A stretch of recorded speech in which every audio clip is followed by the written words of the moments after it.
here we are with Bob and Fred Klein on the Great Thanksgiving Listen. Hello, Fred. Hello, Bob. Hello. Hi, Nora. How's it going? Okay, just okay. Why just okay? Well, because I'm thinking of previous Thanksgivings and thinking of the family and thinking of all the families that are missing some of the goodies that we always have here. Fred, we both know you're not being serious. Okay, Bob, how are you doing? I'm doing fine. That's good. Okay, first questions for both of you. Tell me about what your childhood was like and where you grew up. My childhood was very ordinary. As a matter of fact, I really can't remember any distinguishing events that happened in my early years. I may have even blanked out some of those early years. Oh. So it was I would say it was a typically American growing up back in the 1930s, 40s, 50s, yeah. Okay. Uh-oh. What do you mean, uh-oh? Uh-oh. Well, What? I see it differently. Really? Yeah. Oh, okay. Let me describe can I describe my brother to you? Yes. Okay. See, he would have been maybe 16 and I would be about 11 at that time. And he was probably socially the most active person in Syracuse. Oh. He was out. Wait, I didn't know you grew up in Syracuse. He was out partying almost every night. my I was God, the best Fred. dancer in But here was the thing. He would come home. We had to share a bedroom. Oh, that sucks. And he would come home like 11, 12 at night, and I would be trying I hope to he's see going to talk about the broken And he would come into window. the bedroom with an apple and a Pepsi. Just think of the sound of an apple and a Pepsi being eaten at 11 o'clock at night, okay? Try to sleep. It was a Diet Pepsi. Oh, okay. You always They hadn't even about that invented healthy Diet life. Pepsi then. And then the other thing was that I threw the transformer from his electric train set out the window. And Oh my God. Yeah. You want an explanation? see, Okay. I was floating on the adoration of loads of people. Yeah. I didn't. Bob was really not part of my life growing up. Honestly. No, we didn't. We didn't Not at all. basically meet Not at until all. I graduated. Until University of Michigan. But the best, anyhow, Oh, okay. anyhow, the point is that one Hanukkah, he was given an electric train set, and I was given a wind-up mechanical train set, and boy was I teed off. Ooh. And I just grabbed that. What was it called? A transformer. Transformer. You had those when you were a kid? Yeah, I was probably about 7 or 8 years old. Can't- I grabbed the can't believe how old and he I was threw as a it out kid. the window.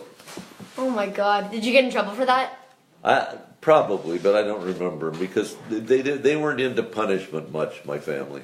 Lucky. I think I got potched once. Spanked? Yeah, potched. Potched is a Jewish word. Potchkid. Right? Haven't used Yeah, that word yeah, in it's Yiddish of some 150 kind. years. Well, somebody. Okay. Wow. Okay. Tell me about an adult that impacted your life as a child. An adult that Yes. impacted me as a child. See, he was into sports, so he had sport a lot. He would. I'm asking about you, Freddie.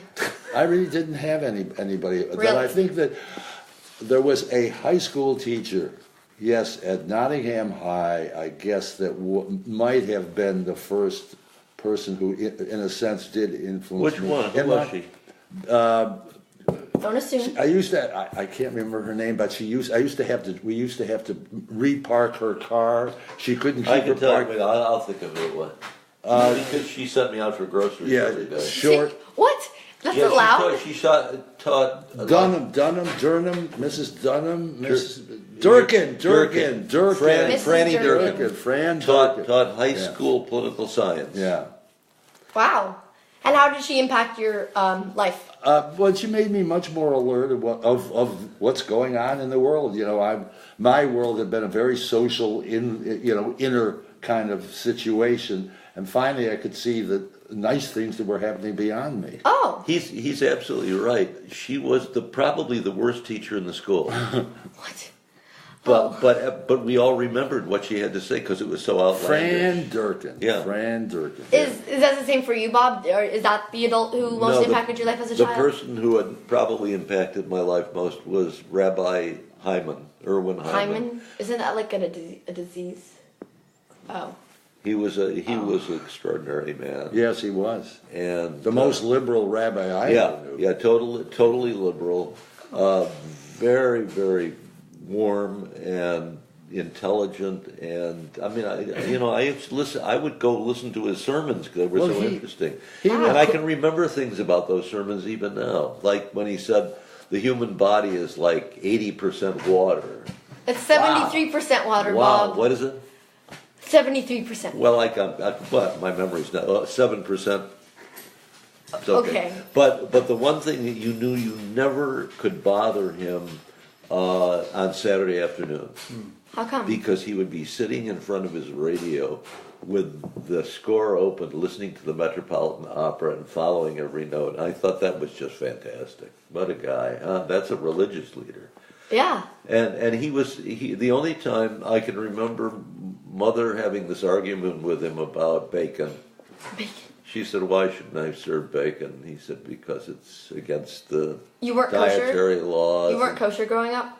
No, No, half, not really, well, kind of no. half-assed kosher. Weekend kosher. Yeah. Weekend kosher? Yeah. Is that a thing? It's not a thing. That means only going to the high holidays. Oh. Okay, cool. How did you spend your summer when you were a kid / teenager? I wandered all over. Number one, I became a Boy Scout. Really? And I didn't know you were I a Boy went. Scout. Yes, I went on all the trips.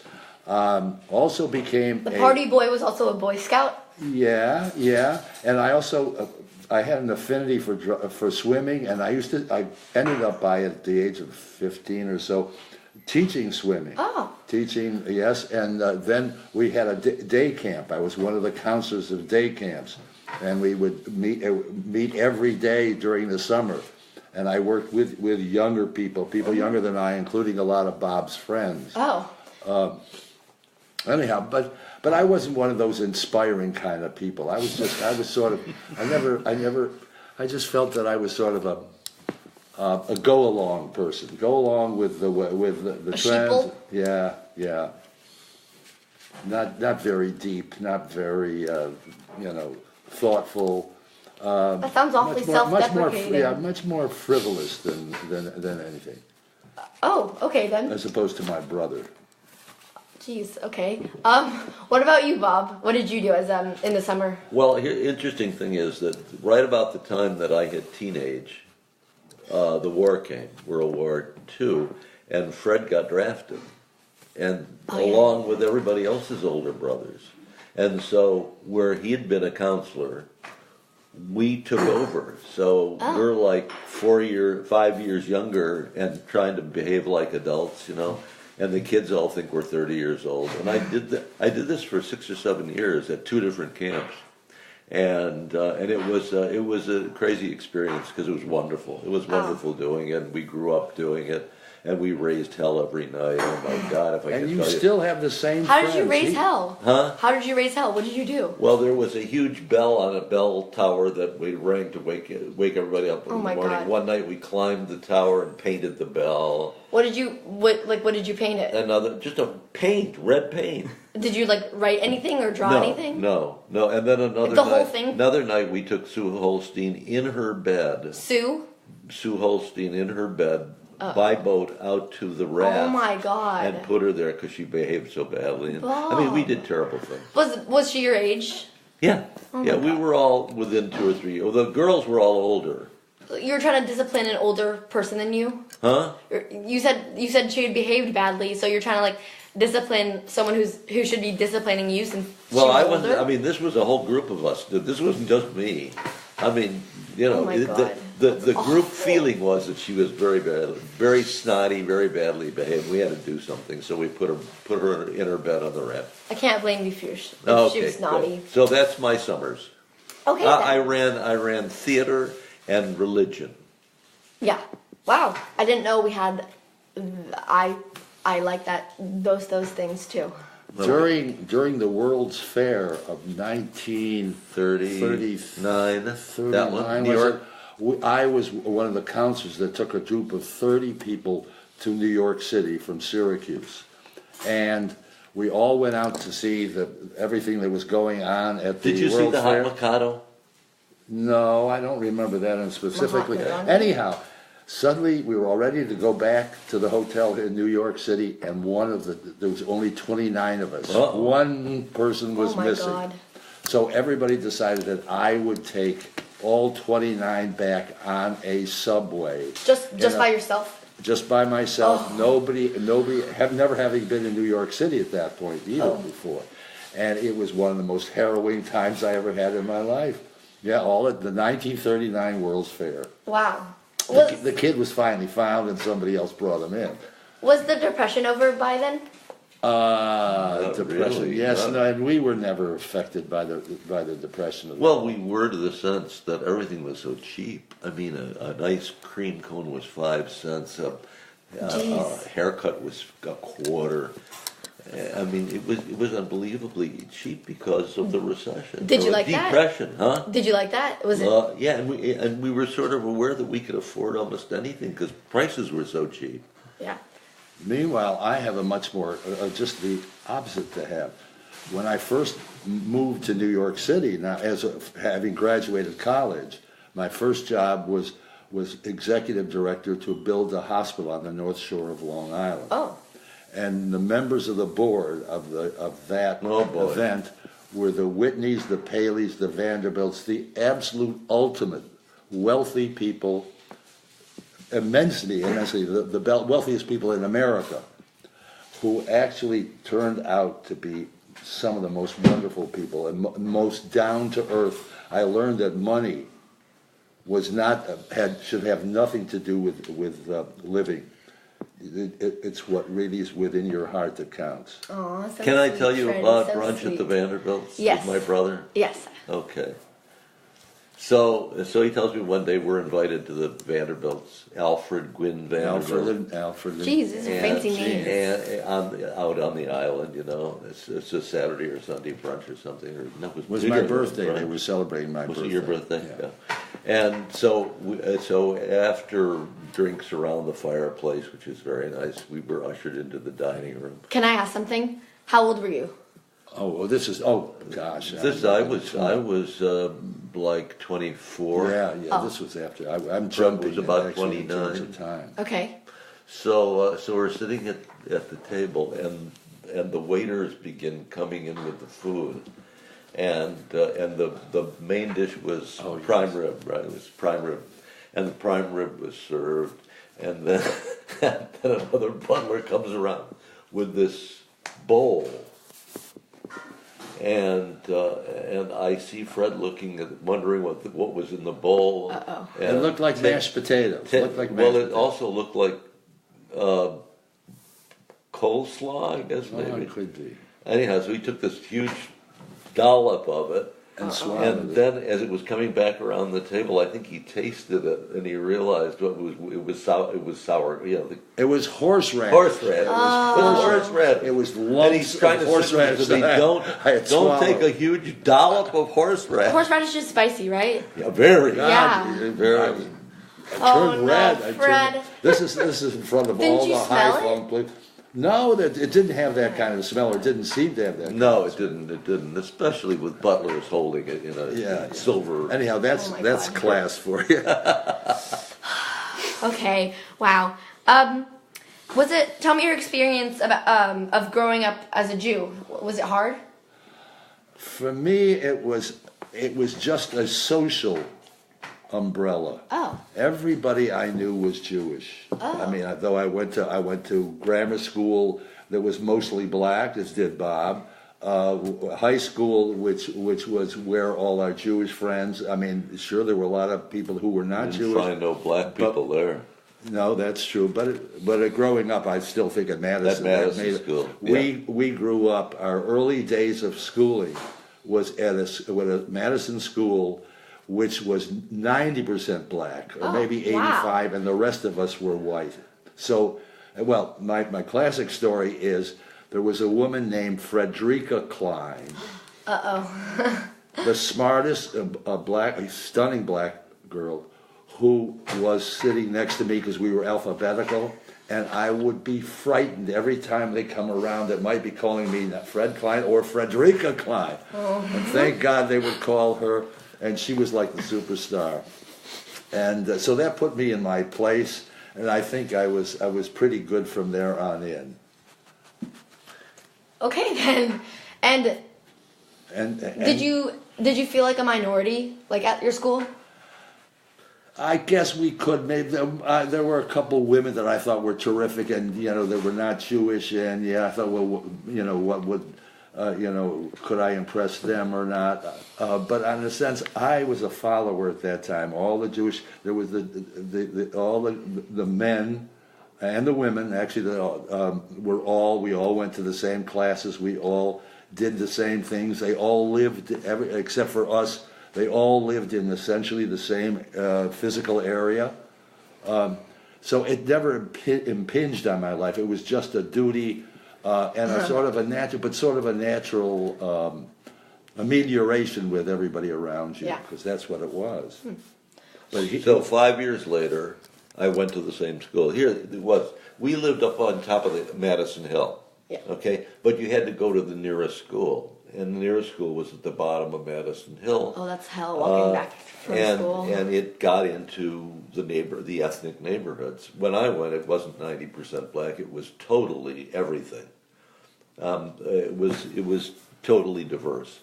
And the only incident I ever went through was the day that Florence Mello came up to me and said, "I hate Jews, but I like you." Oh my And Lord. that was it. My best friend was Willie B. Gilbert, who sat next to me, big black guy. Joseph Antablia, these were like I don't know where they were, from Armenia or something, and Italy and all. There was everything. So that when the big controversy over integration came, neither of us would know how to deal with it, because we were already integrated from the very beginning. So we didn't know that. We didn't know about that. High school was a little bit more so, because it was all white, and there was a large minority Jewish, very, very large number of Jewish kids in the school. They continued for years and years and years. Socially, the Jewish kids did this, and the Christian kids did that. But there was also a separation between the temples. There was really? Temple rivalry? Temples, yes, we belong. Temple Concord and Temple Adif, the Reforms and the Conservatives. Yes, You were former conservative. We were conservative, but we were Rabbi Hyman's temple, and the Concord belonged to Benny the Boop. The wealthier people.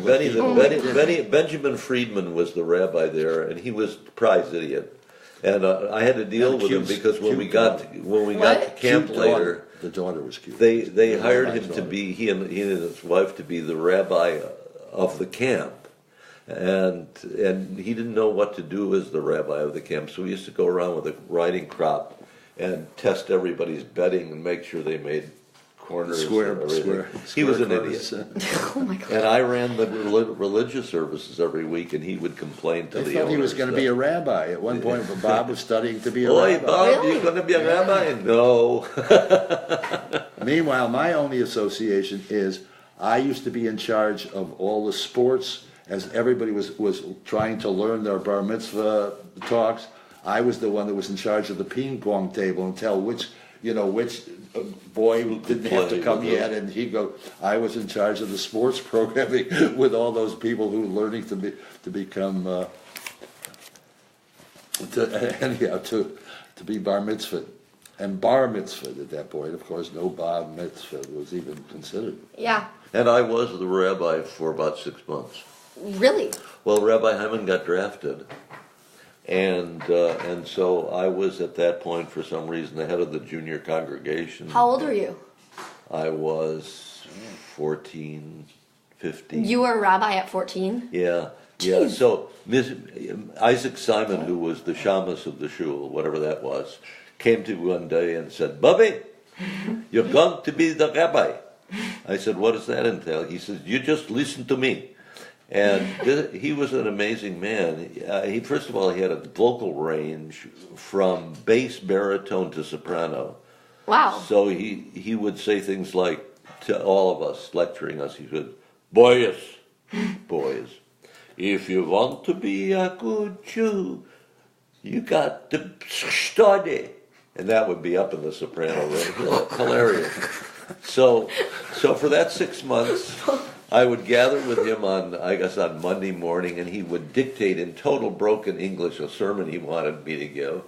And then I would go home to Aunt Doris, who was the only Gentile person in the family, and we would rewrite the thing into understandable English, and I would deliver it, and then all the ladies would come up to afterwards and say, "Oh, you're going to be a rabbi." Did And they that have to lasted lasted for 6 months until the seminary sent a new rabbi, and his name was Panitz, which by the name alone I already hated him, right? Oh my God. He was moving in on my territory. And so the first Friday night service that he was in charge and I wasn't, I sat in the back of the hall, and he got to the end where you do the announcements, right? So one of the announcements was, we're going to have a discussion, should Jews intermarry next Saturday night at 3 in the social hall, and I yelled out, "What about Friday at 4?" Oh my God. I was ushered out. Bob, oh my God. Okay, next question. How has your life been different from what you imagined it to be as a kid/teenager?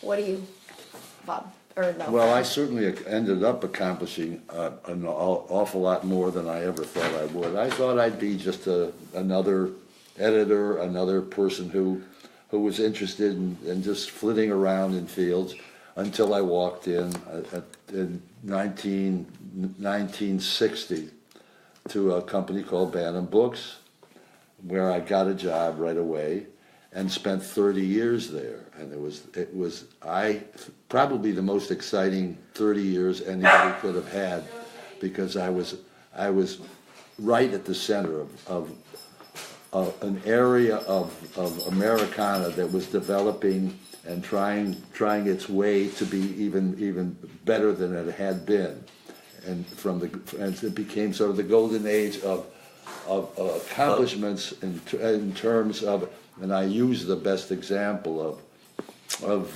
the Pentagon Papers.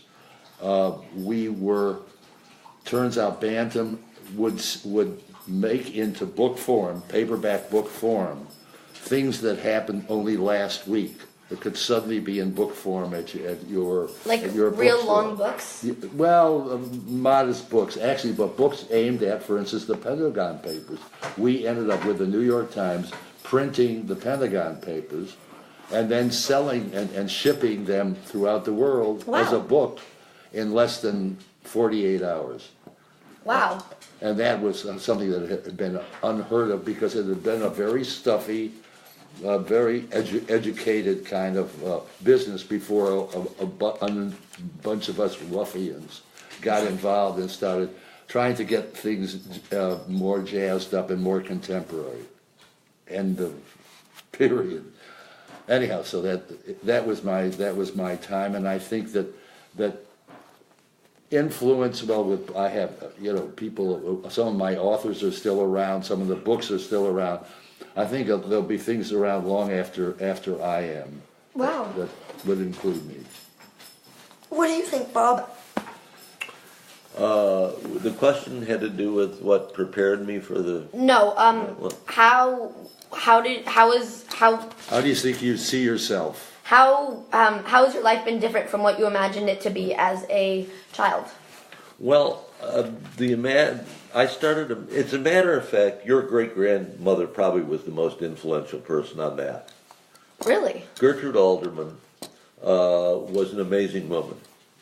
She was the first woman ever to have her own radio show on radio. I didn't know that. The Women's Newspaper of the Air in 1930 something. Out of Schenectady. GWGY Schenectady. Yeah. So, and she also, on Saturday afternoons at Lowe's State Theater, there was a live variety show called Roy's Gang, and she was like the co-producer of the thing. And I would go to Lowe's to be part of that. And then during the weeknights at some point, she had a quiz show on radio. and I was a contestant once. And once I got into the radio studio, I was done for. I mean, that was going to be it.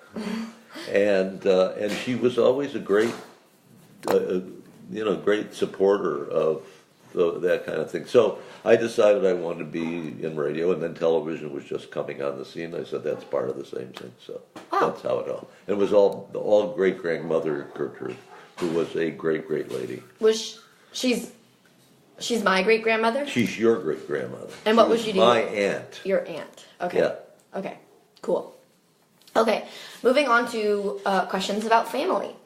This one's just for Bob. Where were your ancestors from, and when did they move to the U.S., if you know that?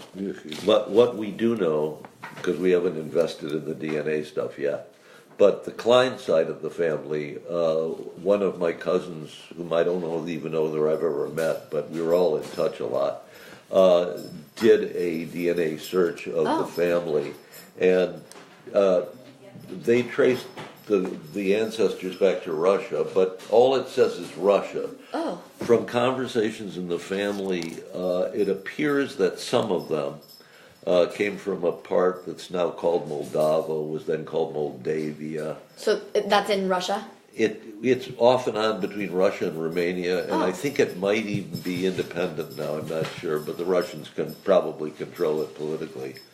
And they came, and my question, I was having dinner with Aunt Bess Honig one day. She came to LA to visit, took her to dinner, and I said, Bessie, I heard that the family name was Kachuk in the old country. Is that true? She says, yes, it is true. When they came to Ellis Island, your great-grandfather was trying to have a conversation with the clerk, and the clerk tried various languages and finally said to him in German, Du bist eine kleine Mann. Are we out of? No. You're good. Keep on going. Du bist eine kleine Mann. And that translates to you're a little, this was a short guy. Your great-grandfather was a short guy? My great-grandfather was a little man. So Beth says, so it was Kleine, German for little, Kleine, and along the way the E got dropped. And that was the true story until I visited Russia. And I'm in Kiev, and I'm talking to our driver, who I found out is Jewish, and one night. And so I told him that story. In the middle of the story, he starts laughing hysterically, saying, oh, don't you know what Kachuk is? For God's sake, Kachuk, Kleine, little, small, all same thing. So all it was German, taking the Russian and making it German, going from Kachuk to Kleine. Oh. And that's how we got the name. Little. Okay, this one is just for Bob. No, sorry, just for Fred. Tell me about some family traditions. When and how did they start?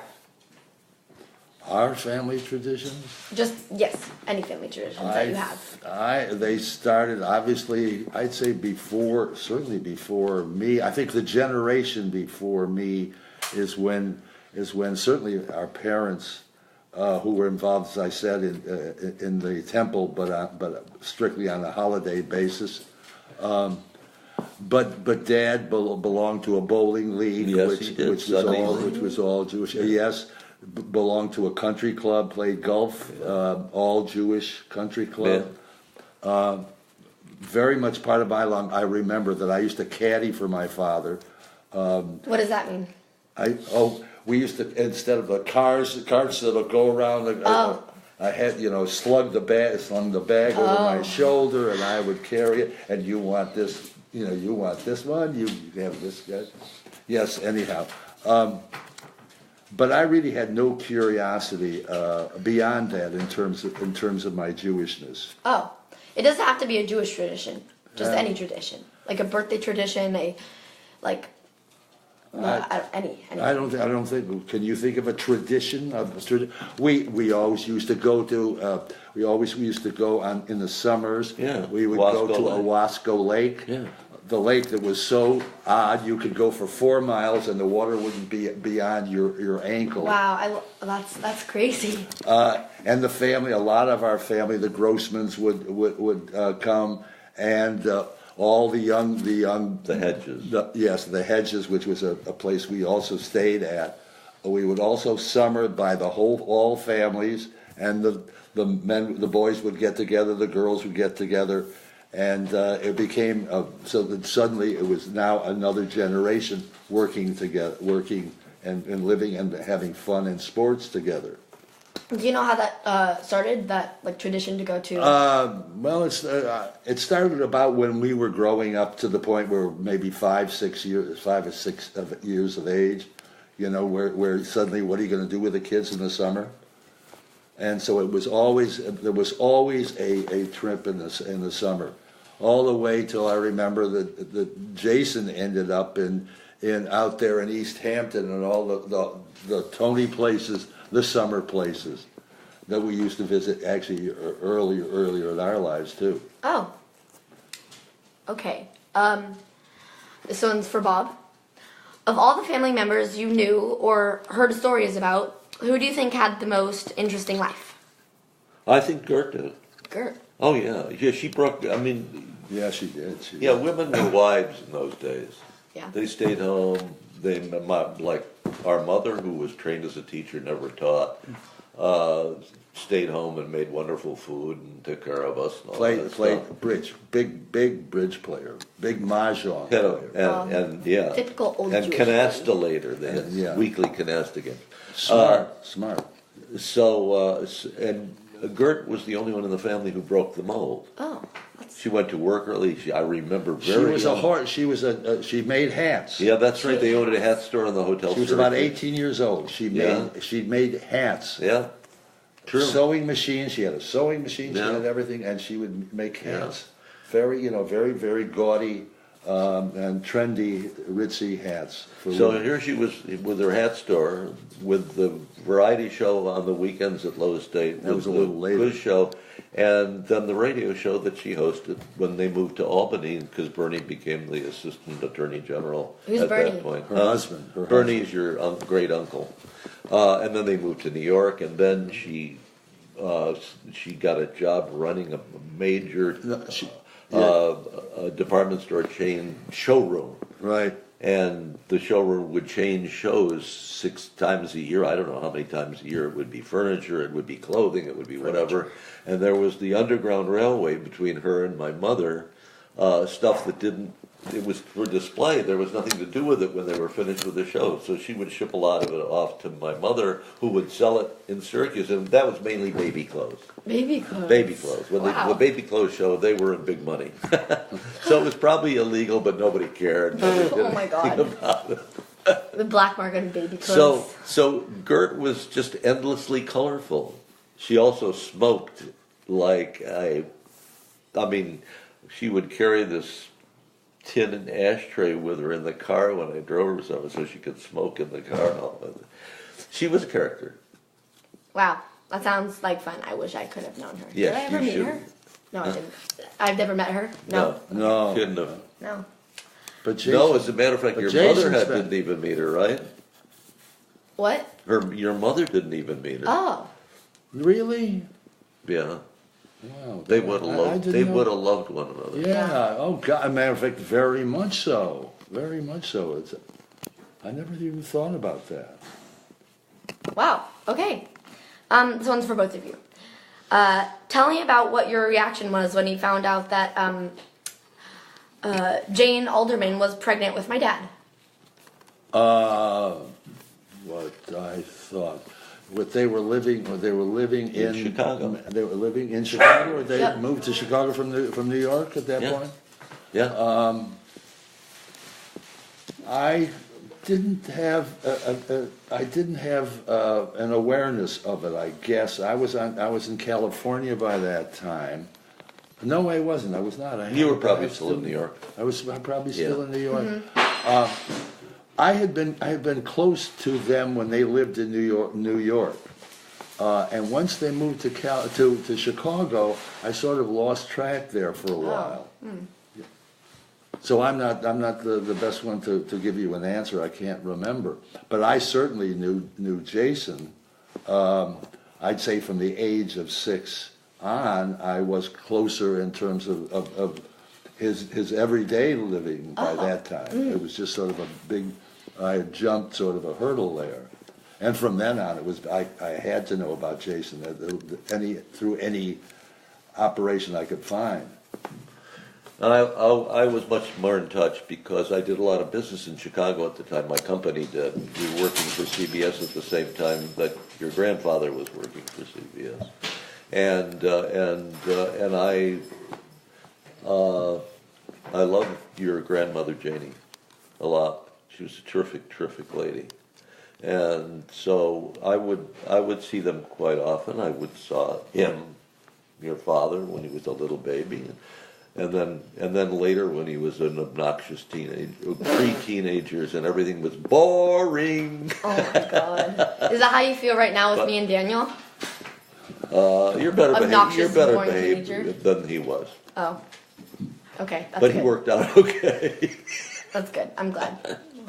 Yeah. Oh, okay. There's more. My gosh. This is for both of you again. What was my father like growing up? Do you have any? That question. Do you have any stories about him?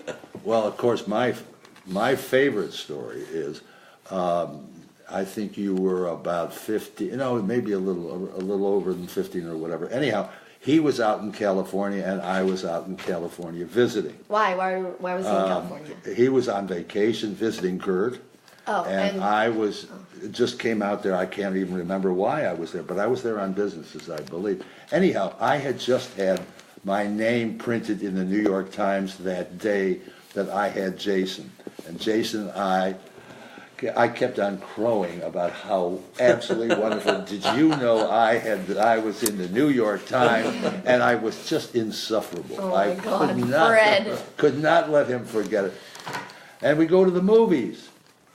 And what movie do you think it was? Probably like an X-rated movie. Tell him what it was. What was it? Why can't I suddenly think of the name of the movie? Do you know what movie it is? Ferris Bueller. Oh, Ferris Bueller. And there's he on the screen. Yep. And here I had been, showing off. And it happened again in London. I remember seeing him on the screen, and I kept on thinking, he's going to be a big movie star. He's going to be a big movie star when he grows up. What about you, Bob? What? What's your favorite memory? What was my dad like growing up? What's your favorite memory about him? Boring. Oh my Lord. Boring. Bob, cooperate, Bob. Jeez. It's the truth. Even before he was a teenager, do you have any favorite memories of him before he was a boring, obnoxious teenager? He was adorable then. That's not as interesting. Then, exactly. Then he was adorable. And he's adorable now, isn't he? Your dad? Yeah, he's so cute.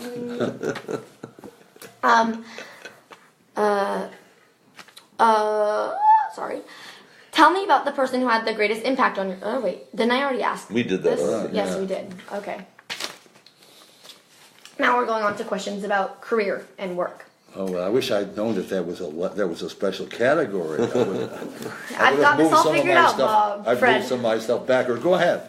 Oh, okay. So yeah, this is for both of you. What jobs did you have as a teenager? What did you do with the money earned? Oh, well, I've talked about being taking care of kids in the early life. I had at the age of 12. I had a Saturday evening post route in which I used to get money and delivery on the Saturday evening post at night sometimes. Then I developed delivering the New York Times on a Sunday to a whole group of people in Syracuse. You did EFES before EFE did EFES? I did EFES long before EFES. I never knew that. Oh yes. I used to between the Saturday Evening Post and the New York Times, everybody, all the Jewish people up in a certain area of Syracuse, New York, knew me because I was coming. I was coming to get the bill, to get their money. But I did that until I became a counselor. Until then, I then moved on to other things, and ultimately I was rolling in money when I was in publishing. So much so that I was able to buy an apartment in New York City on Park Avenue. Oh my God. Fred. What did you do with the money that you earned from those jobs? He still has it. Really? I have a lot of it, yes. Okay then. What about you, Bob? Oh, wait. No, Oh, I'm but sorry. I invested in Broadway musicals, in Stephen Sondheim Broadway musical. Lost my money. Yes. Anyhow. What about you, Bob? But What jobs did you have growing up? growing up, I sold gloves in the Syracuse Glove I did that Factory at Christmas time, pre-Christmas time. I worked in Markson's furniture store, moving furniture around, and I worked at the college radio station then, where I hosted all of the live broadcasts of the orchestra and stuff like That's that. cool. And did an afternoon classical music show which I hosted. Oh. Called Music of the Masters. And that was it, because I remember my father saying when I was about 14 years old, he said, "Remember, Bob, money doesn't grow on trees." Very famous. And you got to get out and get work. And looking for work the first time was awful, because I went from store to store on the main street in downtown Syracuse, asking if they had any openings. Oh my God, I was so embarrassed. It was terrible. Aww. But it all worked out. I cut linoleum. I remember cutting. Oh, I guess I did too. I worked. Friends of the family had a linoleum and rug store. Yes. And I used to cut linoleum and rugs for specific events and for specific people. I can't remember even what. And we got our clothes for free at High Castle. Oh, yes. Free My Instead dad, of High paying for his dental bills, he would give. Anytime we wanted clothes, we would have. God. Dad did not like to get to urge people to pay up. He didn't send bills out. They piled up on his desk because he said they know they owe me money. That we would get things in kind. Yeah. In kind being able to get the clothes by walking 10 small flights up That's to save true. $10 big. Small flights. Yeah, that was the name. High Castle was in the second floor was the name of the on Warren Street. And I would go down. I remember go down and I would look because I didn't want anybody to see me. I didn't want anybody around. Did you cut out the labels too? I tore out the labels. We did the whole thing. Oh my God. Yes. What were the jobs and careers held by past generations by your family? I don't know how to. Grandpa Klein worked in the Hurwitz trash. Ironworks. And was killed when a crane dropped some big ironwork on his Oh head my God. and died. Yeah. That was one. Jacob Fitzer, that was oh boy, that's your great grandmother, Rosie Fitzer. Jacob was a traveling salesman. Oh. Because we used to look at, the big suitcase would open and all the samples were in there and all. That's about all. And Gertie was the most famous worker. Yep. Job. What's the favorite job you've ever had? The favorite job I ever had.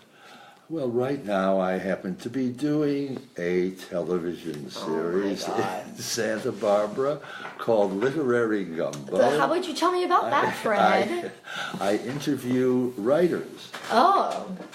And all the material is streamed and anybody can get it on their computer. Wow. I'm intrigued. Yes, thank you. Yeah. I'm sure you haven't heard about it. I really could talk a lot more if you would like me to talk about it a lot more, but I won't talk about it. Really, you like that job better than being an editor? No, I don't. No. I loved being an editor. I loved being. What I did, it was sort of odd. In December, at the end of the year, all the salesmen, 100 salesmen, would come to Florida, someplace where we would have a convention, and the big shots from New York would come down and sort of sell the forthcoming books to the sales department.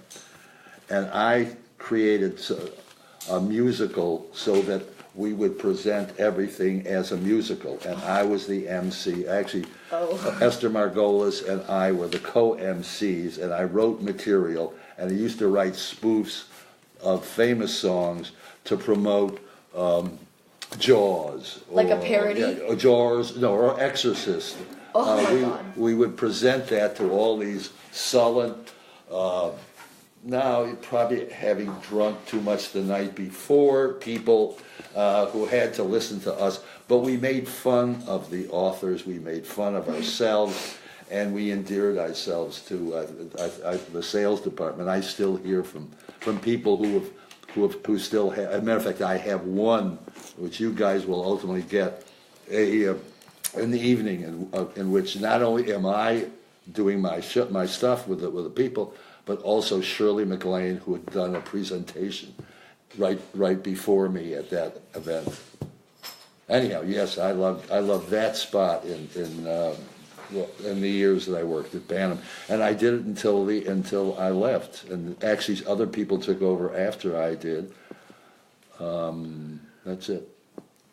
What about you, Bob? What's your favorite job you've ever had? First of all, the family, okay, was always involved in politics. Oh. I remember Gert and Bernie, I remember radio spots they produced against the then Republican mayor of Syracuse, Roland B. Marvin, and they were very creative, and they were hell on wheels. And when I was at NBC in New York, and Bernie was running the presidential campaign in New York for Adlai Stevenson, I joined his committee, and then years later, I had my own company for like 40 years, and mostly we did entertainment marketing, but we ended up being selected by the then governor of California, Edmund G. Pat Brown, to run his re-election campaign against Richard Nixon. Wow. Nixon had just been vice president for 8 years, and he came back with nothing to do, and so he decided he would challenge Pat Brown, who was this great, very history-making governor. And we were in some kind of a competition to get the gig. I don't know how we got it, but we did. And for close to a year, it was my life. Wow. And beating Nixon was more than just a job, believe me. And it turned out that Pat Brown was one of maybe the only politician I ever met that I really liked. I loved what he was doing in the state. He this gigantic water program without which LA wouldn't exist today. The higher education program, which built university campuses all over the place, and all of that stuff. He was great. And I had a wonderful time beating Nixon.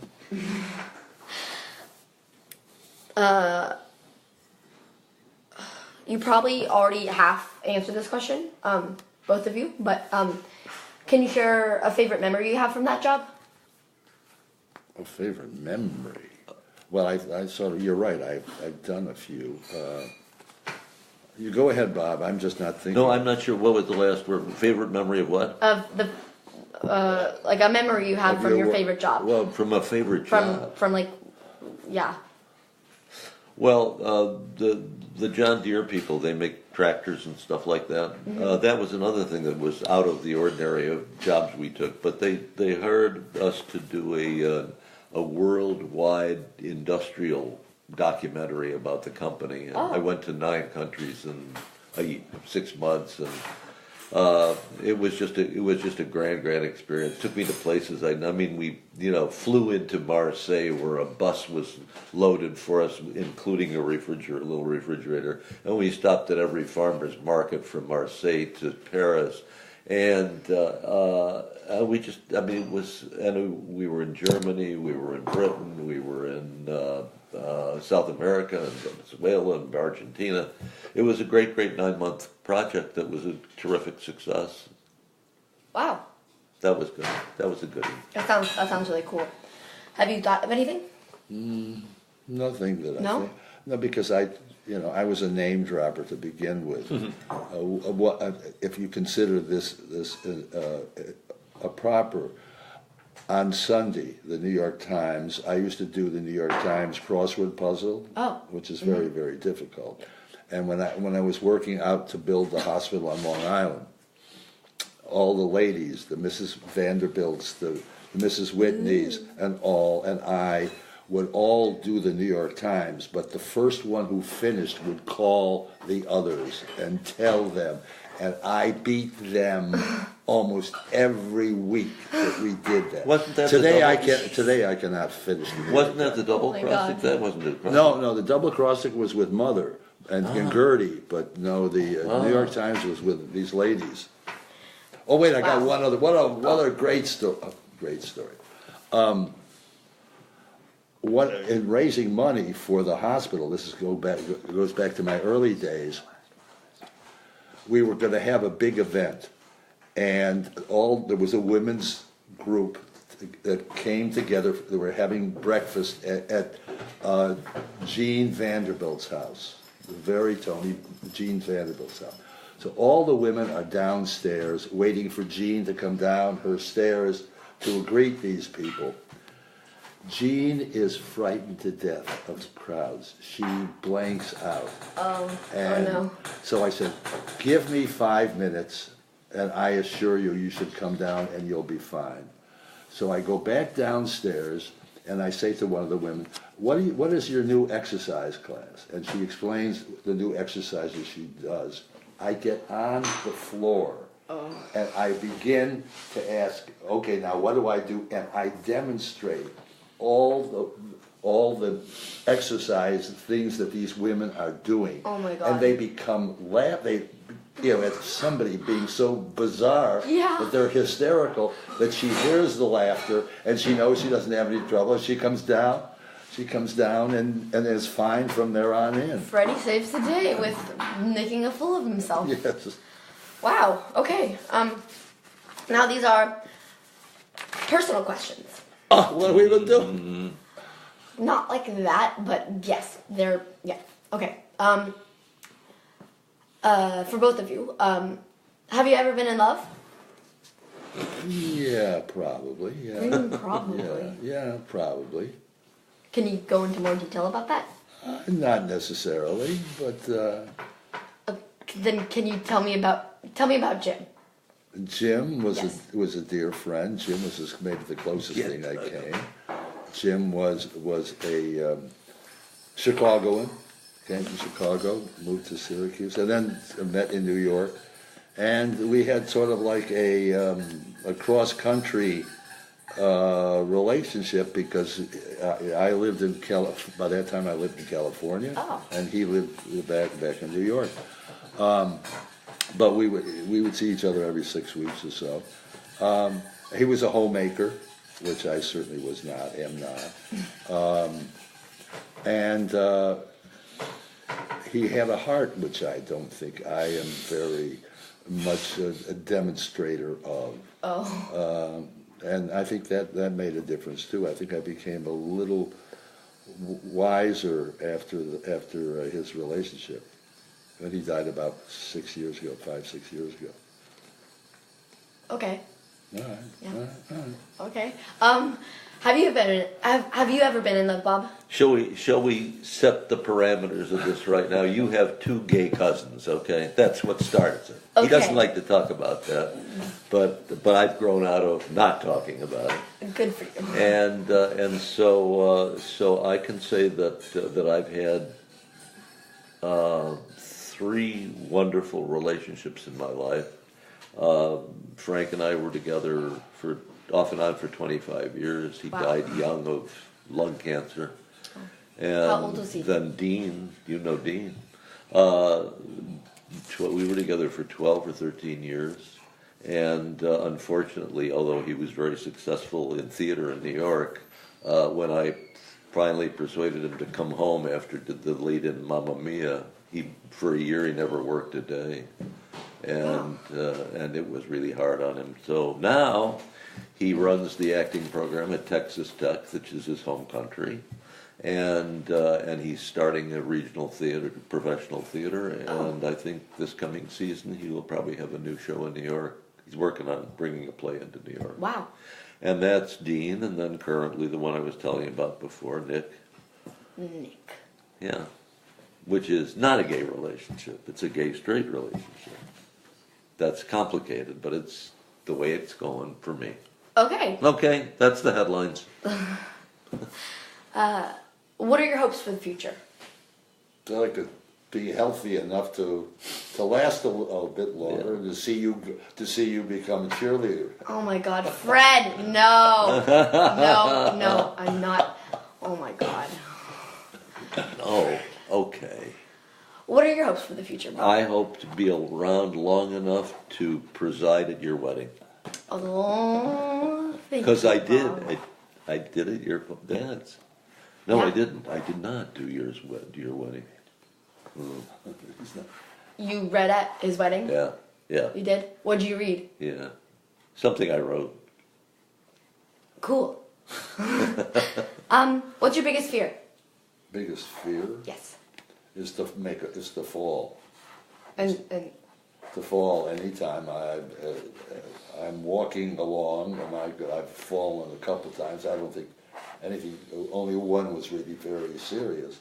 But as your eyes get sort of weaker and your limbs get sort of rubberier, you have to be careful. I'm being more selfish for myself, I guess, today than I used to be. okay. What's your biggest fear?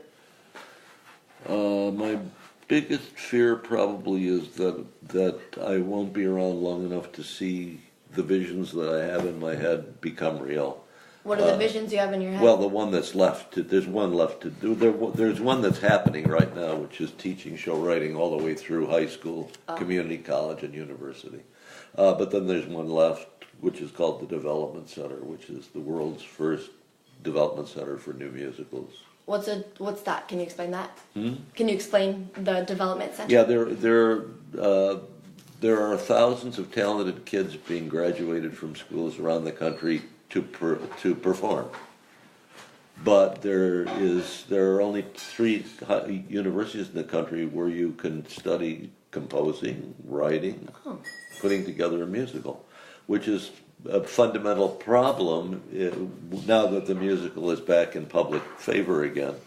So you've got NYU, Yale, and Pace have some programs, and that's it. And there's nothing west of there, and there is no such thing as a place that in full time develops new musicals. That it takes a while. It's a process. So we want to start that in Los Angeles, and soon, in the next 2 years. Yeah. Okay. Okay. All right. Who has been the kindest to you and why? Kindest? Yes.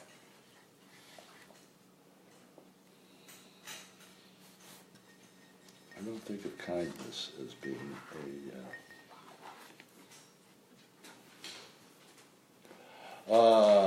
maybe it's my friend Susan in Santa Barbara, who checks on me, who takes me to, if I want to go to Trader Joe's or whatever, will take me in. If I have to go to the doctor's and I don't have transportation, sometimes she will take me. And she's got her own life and her own family, but she still manages to find time to make sure that I'm okay. That's nice. What about you? Who has been the kindest to you and why? I think my brother. Oh. I think that he's put up with all my shit all these years, and the fact that we were together by sheer coincidence the night he had his heart attack. Yes, that's right.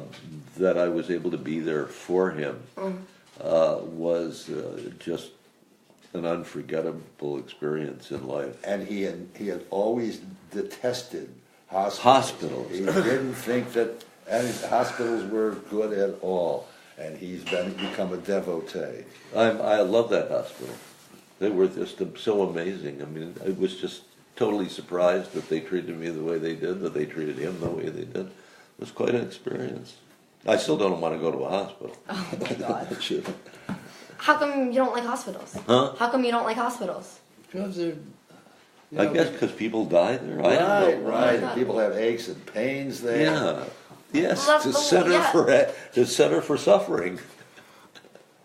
And Okay. yet some of our favorite TV shows are No, hospitals. your favorite TV mine. shows. I Your never favorite liked TV these. shows. Yeah, The Good Doctor on ABC, 11 o'clock, 10 o'clock on Monday nights.